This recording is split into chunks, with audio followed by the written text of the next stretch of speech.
commentary on the first 50 years, one can only wish that the Western Pacific Railroad was still with us today. Well, there is a place where the Feather River route is preserved. The Portola Railroad Museum, operated by the Feather River Rail Society, is located at the east end of the Feather River Canyon, about 50 miles northeast of Reno.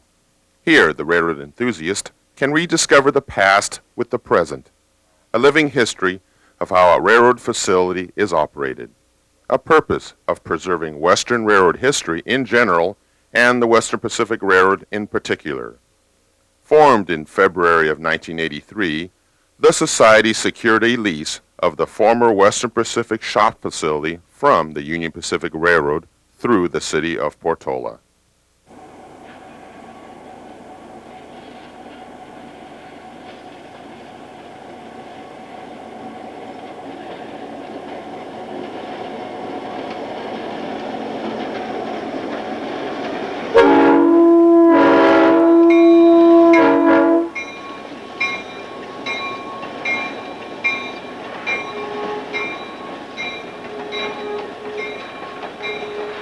The Society has 29 preserved diesels, the largest collection in the West, 10 of which are of Western Pacific heritage, over 50 pieces of freight equipment, and every style of WP caboose, from wood to steel, plus cabooses from other railroads, are preserved at the Portola Railroad Museum.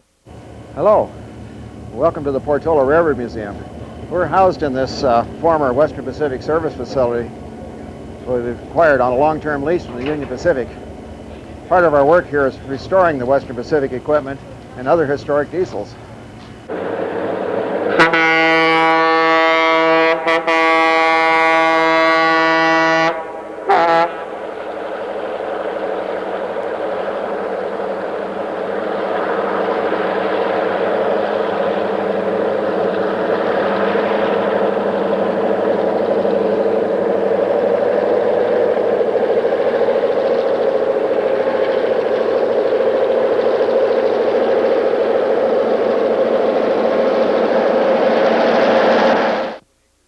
The 37-acre site includes a 16,000 square foot shop building with 2 tracks running 220 feet in length and over 12,000 feet of track, including a balloon loop surrounding the facility. Do you have an interest in the Western Pacific history? If so, come up and visit the Portola Railroad Museum and join with fellow members of the Society in preserving the Feather River route.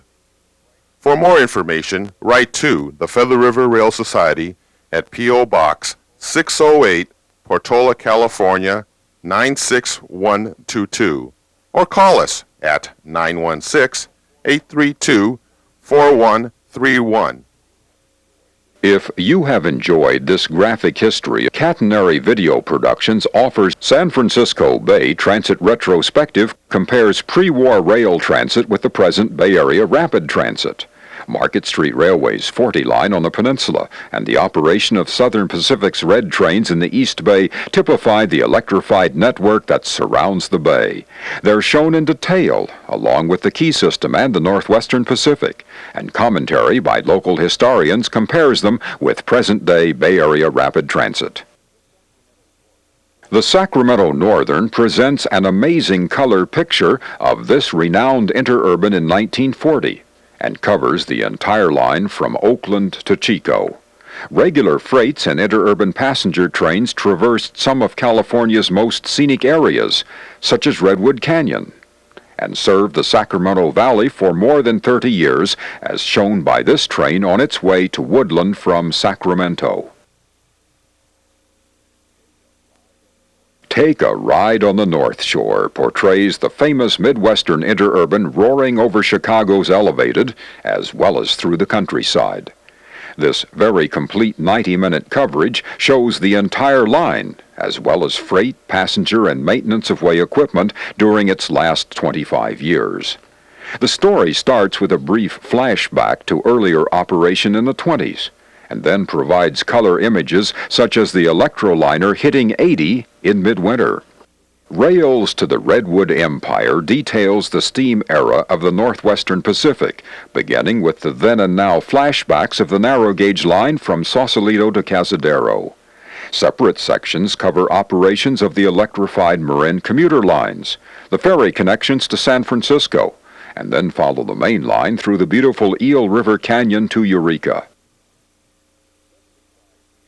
75 years of San Francisco Bay ferry boats offers a detailed graphic history of the auto and passenger boats of the 8 major ferry systems, plus a study of the famous walking beam mechanism, showing the beam, rod, crank, and valves in their ponderous symphony of propulsion. Over 40 of the stately Victorian ladies which plied the bay are featured in train service, serving the Golden Gate Exposition during wartime, and how many met their demise. These vintage videos may be ordered from your dealer or direct from Pentrex.